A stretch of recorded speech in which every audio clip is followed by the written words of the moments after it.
皆さんこんにちは、うつベンチです。今回はベンチプレス、ボトムで1ミリも浮かずに潰れる人はこれをやってくださいというお話をしていきたいと思います。ベンチプレスでマックス挑戦をしたけどボトムで1ミリも浮かずに潰れてしまったということは誰でも一度はあるのではないでしょうか。一度や二度ぐらいなら誰にでもあると思いますが、マックス挑戦で失敗するケースのほとんどがボトムで力が入らず1ミリも上がらないという人も中にはいらっしゃるかなと思います。これはボトムだけの問題ではなくて、バーのコントロールがベンチプレス動作全局面でできていないためにボトムで最終的に全く力が入らないということが原因であることが多いです。つまりバーのコントロールができればボトムで力が入るようになる可能性が高いということですね。そこで今回はボトムで1ミリも浮かないということを改善するために3つのバーのコントロール、バーのコントロールができない理由、バーのコントロールができるようになる方法、役に立つアプリというお話をして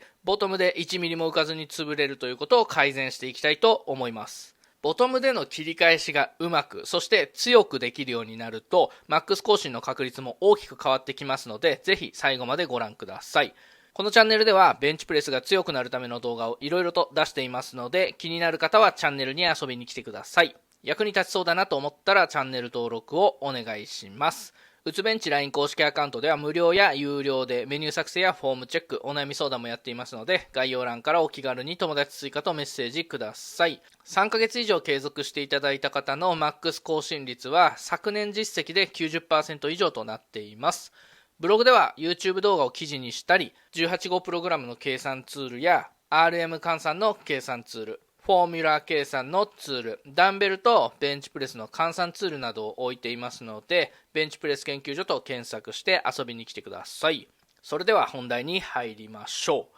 ボトムから1ミリも浮かないで潰れるのはなぜか。それはバーがコントロールできていないからです。バーがコントロールできていないとボトムで力が入らないということになり、1ミリも浮かずに潰れるということになります。このバーのコントロールっていうのは3つあると思っていて、1つ目はトップポジションから下ろしていく時のバーの軌道ですね。これのコントロール。2つ目はボトムポジションでのバーのコントロール。3つ目は居上初期のバーのコントロールです。この3つのコントロールができないと力の入る良いボトムにバーが降りてこず、切り返しのためのボトム処理がうまくいかず、居上の方向がコントロールできないので結果的にボトムから浮かずに潰れてしまうということになります。以前にバウンドベンチ絶対やめろという動画を出したんですが、この動画で取り上げているバウンドベンチはこの3つのバーのコントロールを全て放棄してボトムでバウンドさせることでバーを持ち上げています。つまりバウンドベンチを行っているとほぼ間違いなくボトム部分の出力は向上しません。ベンチプレス競技を行っている方は試合ではボトムで止めるのでボトムでの出力が超重要です。しかし普段の練習でバウンドを行っているといざ止めた時にボトムで出力が出ず潰れてしまいます。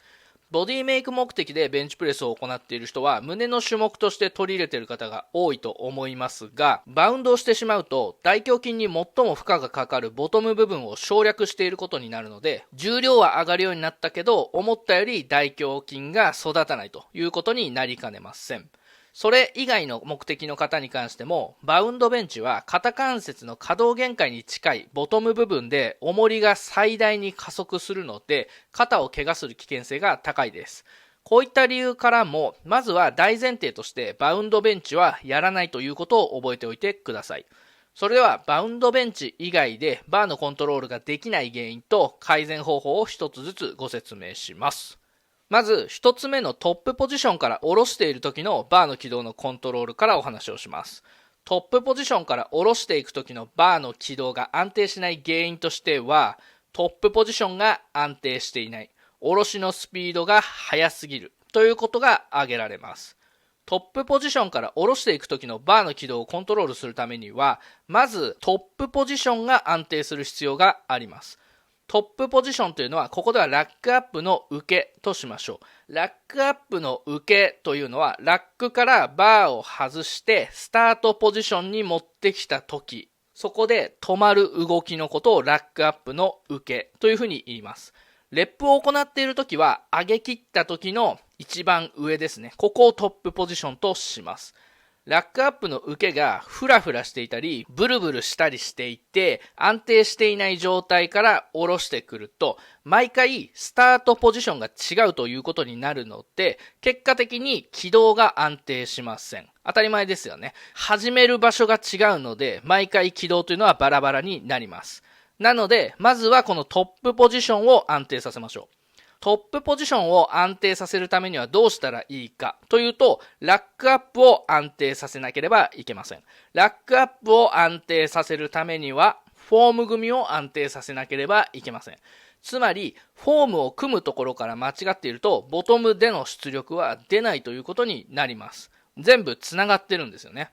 フォーム組からラックアップまでの話をすると、結局フォームをすべてお話しすることになるので、ここではラックアップまではうまくいっているものと仮定して話を進めます。うつべんち LINE 公式アカウントの方でフォームチェックを行う場合で、ボトムで出力が出ないという方のフォームを見ることっていうのも非常に多いんですけれども、そういった場合もフォーム組から直していくことの方が多いです。はい。ラックアップの受け、トップポジションはしっかり安定させてから下ろしていきます。ラックアップの受けをしっかりやらずに、ラックアップしてすぐ下ろしてしまう方も多いんですけれども、トップポジションではしっかり安定するまで待ちましょう。この際に肘は完全にロックしてください。さて、トップポジションが安定して、毎回同じ位置から下ろせるようになったら、次は下ろす速度に注目しましょう。この下ろす速度が速すぎる人が非常に多いです。特に高重量低回数の場合はゆっくり下ろすことを意識しましょう。高重量になればなるほど下ろすスピードが速くなる人が多いですが、これは逆です。力を少しでも抜くとコントロールできなくなるので、高重量であればあるほど力を抜かずにコントロールしながら下ろさなければいけません。ベンチプレスは自分の力が入る軌道にいかに乗せてあげるかっていうところが肝です。ボトムの位置は力が入る軌道に入り続けた結果着地する場所です。軌道ありきのボトム位置なので、初めからボトム位置ありきで考えない方がいいです。このように軌道を確認しながらゆっくり下ろしていく練習をテンポベンチプレスと言います。例えば3秒かけて下ろし3秒で上げるなどスピードを調整して行います。この秒数というのは別に何秒でも構いません。30秒かけて下ろすとかっていうのはちょっと現実的ではないんで、現実的な範囲で考えましょう。フォームの確認に非常に有効な種目なので、ぜひ取り入れてみてください。注意事項としては、せっかくゆっくり下ろし始めたのに、ボトム付近で加速しないようにするということです。こちらもちょっとうつべんち LINE 公式アカウントの例で恐縮ですが、こちらで400名以上の方のフォームチェックと改善を行ってきましたが、バーをゆっくり下ろそうとして、初めのトップポジション付近ではゆっくり下ろすんですけど、ボトム付近で加速してしまう人が多いです。今までバウンドしてた人は特にその傾向があります。一度身に染み込んだ癖というのはなかなか治らないので、自分の意識以上に真逆のことをするぐらいの気持ちで取り組んだ方がいいです。つまりボトムに近づくに従って減速するということですね。これを大げさにやるぐらいでちょうどいいです。これもやったつもりにならないように、自分は遅くしてると思うけど実際の現実はどうなんだろうっていうのをしっかりと比較する必要があります。動作中に自分で何秒かかったか数えてみる、ボトム付近で減速するように意識をしてみるということをやって、それを映像で改めて数え直す、見直すということをしましょう。多分自分が思っているよりも下ろす時間だったりとかっていうのは短くなると思います。これ僕もそうで、止めでトップシングルをやってる時に実際自分では結構止めたと思っていても、映像を見直すとタッチ&ゴーじゃんみたいになることって多々あるんですよ。実際自分はすごい重いので時間が長く感じるんですよね。そういうことってよくあるじゃないですか。つまらない時間は長く感じるけど楽しい時間は一瞬で終わってしまうみたいな感じですよね。きつい時間っていうのはすごい長く感じるので、長く下ろしていたと思っていたけど実際は一瞬だったみたいなことって絶対起こります。なのでそこを何回も何回も自分の感覚と実際ですね、現実を見直して修正していく、自分の感覚と現実をすり合わせていくという作業が必要になります。こういった地味な改善を繰り返すことがフォームを良くしていくための一番の近道です。僕はアップの段階でテンポベンチプレスを行って感覚をつかんでいき、トップシングルに挑むことが多いです。この時に以前紹介したノーグリップでかつテンポベンチプレスなんていうこともやったりもします。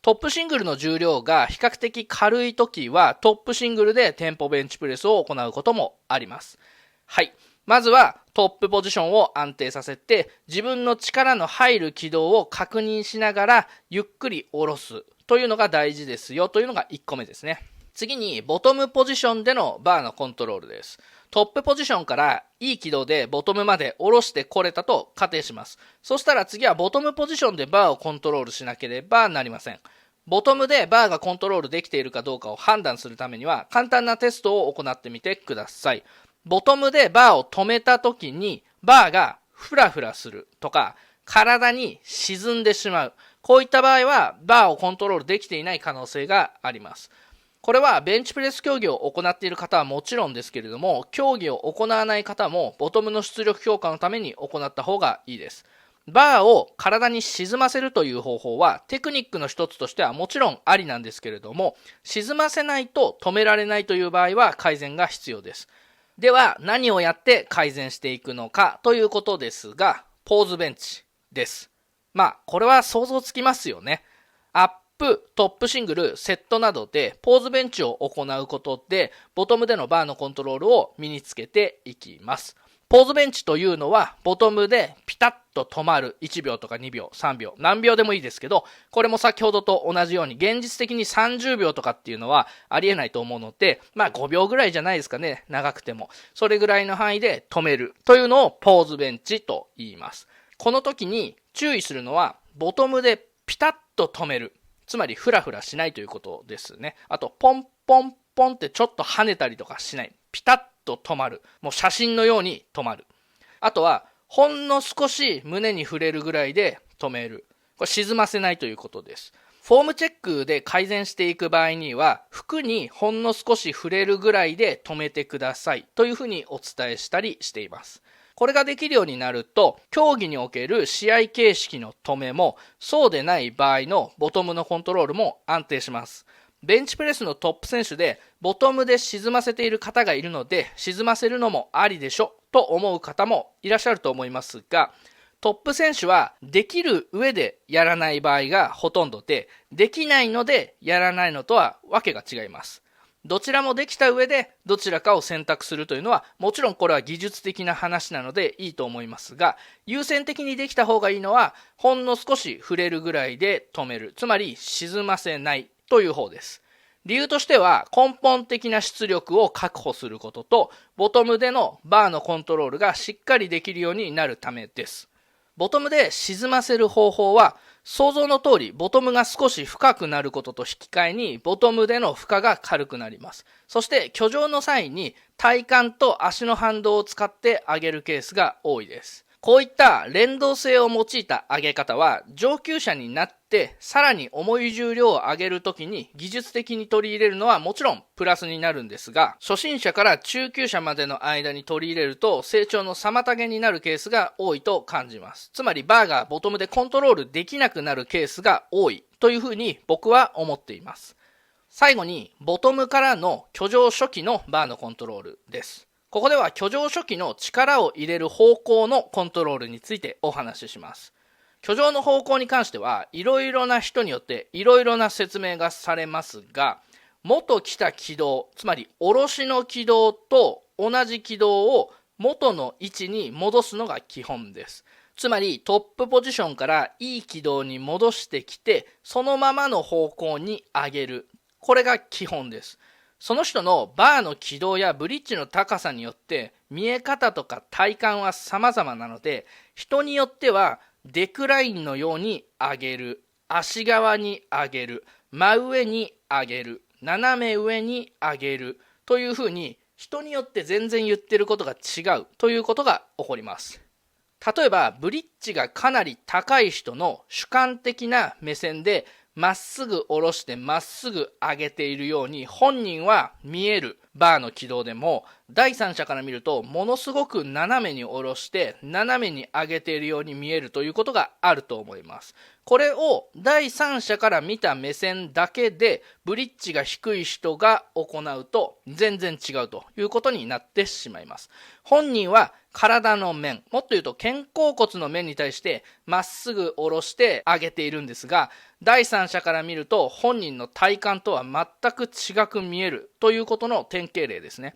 違う例で言うと、バーが降りてくる軌道がもともと肩甲骨の面に対して垂直よりも少し上に来る、いわゆるパワーポイントが上の人でブリッジがある程度高い人の場合っていうのは、居上の方向がデクラインのように上げるイメージになると思います。これをバーの軌道が垂直よりも少しお腹側に行くのが力が入る人、いわゆるパワーポイントが下の人が真似してしまうと全然イメージが違うということになります。このように上げる軌道を単体で切り取って他人の感覚で上げる方向を決めてしまうと、自分のトップポジション、下ろしの軌道を一切無視した居上の軌道になるので注意が必要です。これたまたまハマるケースもあるんですよ。たまたまハマるケースもあるのでなお厄介なんですよね。全員違えばそっちの方が分かりやすいんですけど、たまたまハマってしまうというケースもあるので訳が分からなくなります。前提が長くなりましたが、自分のフォームに合わない方向に初期居上の力を入れてしまうと、当然ですがボトムで力が入らず1ミリも浮かないということになります。なので元来た軌道で元の位置に戻す、つまり居上の一番最初の動きではトップポジションに向かってまっすぐ押し返すっていうのが正解です。繰り返しになりますが、居上単体で考えるのではなくて、その前の下ろし、さらに前のラックアップ、さらにその前のフォーム組みから全てつながっているということを考えておきましょう。はい。ではここから居上の時のバーのコントロール、これのエラーパターンをお話しします。一つ目のエラーとしては、居上方向が元来た軌道とは異なるということです。前述の通り、ボトムからの切り返しで力を入れる方向はトップポジションに向けてまっすぐです。これを外してしまうと基本的には出力が出ません。まず初心者の方に多いのは、トップポジションへまっすぐ向かう軌道よりも初期の軌道が上を通ってしまうというケースです。一度上側を通して外回りというか大回りにトップポジションに戻ってくるという感じですね。この軌道は今回の趣旨であるボトムで1ミリも上がらないというのとは少し違っていて、ボトム位置では力が入れやすいです。ボトム位置では力が入りやすいんですが、ある程度まで行ってからトップポジションに戻せず潰れるというパターンですね。反対にトップポジションにまっすぐ向かう軌道よりも初期軌道が下を通るケースもあります。このケースは肘を開いて上げるケースが多く、肩の怪我につながります。少し厄介なのは、出回っている情報のうちトップポジションへまっすぐ向かう軌道よりも初期軌道が下を通るケースを推奨しているというものがあることです。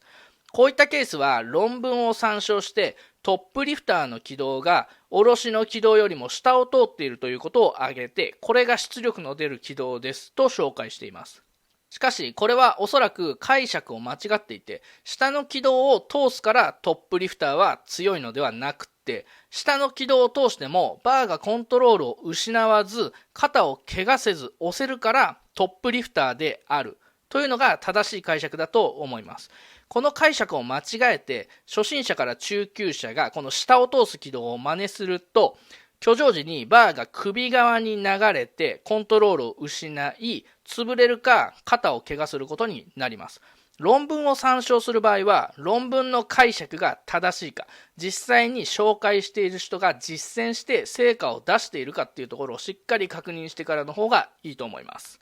ボトムからの居上時によくあるもう一つのエラーとしては、ボトム段階で前腕がお腹方向に倒れてしまって力が出ないケースです。これはラックアップの受けや下ろしで前腕が垂直でないことに起因します。つまりもっと前の段階からおかしいよということですね。この状態になってしまうと、押そうと思った時に3頭の出力方向っていうのは足側を向いているので、ボトムからトップポジションに押したいという気持ちとは裏腹に軌道がお腹側に流れてしまいます。極端なことを言うと、リバースグリップでケーブルクロスオーバーのように大胸筋の上部と三頭筋の前部のみで上げなければいけないという格好になってしまいます。ですので、ラックアップ、下ろし、ボトム段階で前腕が垂直であるということが、挙上で力が入ることの大前提となります。はい。ということで、ボトムでのコントロールは以上です。これらのバーの軌道のコントロールができているかどうかを分かりやすく可視化できるアプリをご紹介します。ちなみに、残念ながら案件ではありません。今回ご紹介するのはウェイトリフティングアナリシスというアプリで、横から撮影した時にバーの軌道やスピードなどを可視化してくれます。これは非常に便利でして、僕もフォームチェックの際にはよく使っています。無料で利用できますので、気になる方は使ってみてください。では今回の話をまとめていきましょう。まずボトムで1ミリも浮かずに潰れる原因はバーがコントロールできていないからです。ではバーがコントロールできない原因は何なのかというと、主に3つあると思っていて、1つ目はトップポジションから下ろしていく時のバーの軌道のコントロールができていない。2つ目はボトムポジションでのバーのコントロールができていない。3つ目は挙上初期のバーのコントロールができていないということです。バウンドはしないことが大前提です。一つ目のトップポジションから下ろしていく時のバーの軌道がコントロールできていない原因としては、まずトップポジションが安定していないということと、下ろしのスピードが速すぎるということです。この改善策としては、テンポベンチプレスを行ってゆっくり下ろす、力の入る軌道を確認しながら下ろす練習というのが有効です。ボトムポジションでのバーのコントロールは、ボトムで止めた時にバーがフラフラするとか、体に沈んでしまうというサインがあったらコントロールできていない可能性がありますので、この改善に関してはポーズベンチがいいと思います。このポーズベンチを行う時の注意点としては、ボトムでピタッと止める。フラフラしないということですね。あとは、ほんの少し触れるぐらいで止める。沈ませないということでした。最後に、挙上方向のコントロールとしては、元来た軌道でトップポジションに返すということが基本です。挙上方向が元来た軌道と異なる場合はエラーが起きていると考えましょう。ボトム段階で前腕がお腹方向に倒れていってしまって力が出ない場合は、常に前腕を垂直に保つということを意識しましょう。ちょっと項目が多いですが、これらの現象を意識して改善していくと、ボトムで1ミリも浮かずに潰れてしまうということが徐々に改善されていくと思います。ということで今回は以上です。このチャンネルではベンチプレスが強くなるための動画をいろいろと出していますので、気になる方はチャンネルに遊びに来てください。役に立ちそうだなと思ったらチャンネル登録をぜひよろしくお願いします。うつベンチ LINE 公式アカウントでは無料や有料でメニュー作成やフォームチェック、お悩み相談もやっていますので、概要欄からお気軽に友達追加とメッセージください。昨年1年間の実績で3ヶ月以上継続していただいた方のマックス更新率は 90% 以上となっています。ブログでは YouTube 動画を記事にしたり、18号プログラムの計算ツールとか RM 換算の計算ツール、フォーミュラー計算だったり、ダンベルベンチとベンチプレスの換算ツールも置いていますので、ベンチプレス研究所と検索してみてください。これからもベンチプレス頑張りましょう。それではまた次回。バイバイ。